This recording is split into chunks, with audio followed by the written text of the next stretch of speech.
discs are shaped into small cups that will become beverage cans. Powerful stapling to cuff, which then move rapidly. Line 1 speed is up, pressure stable. Quality metrics look good, holding at 0.5.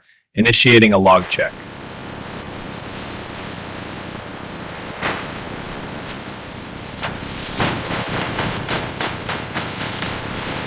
Each aluminum can is precisely shaped and trimmed for uniform quality.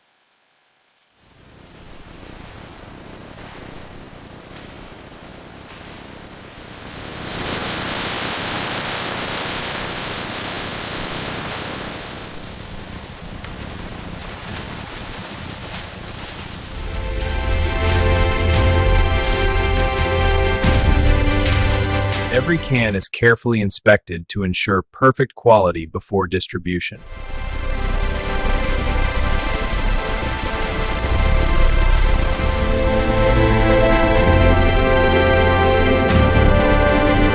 And that's how aluminum cans are made, from metal sheets to finished beverage cans.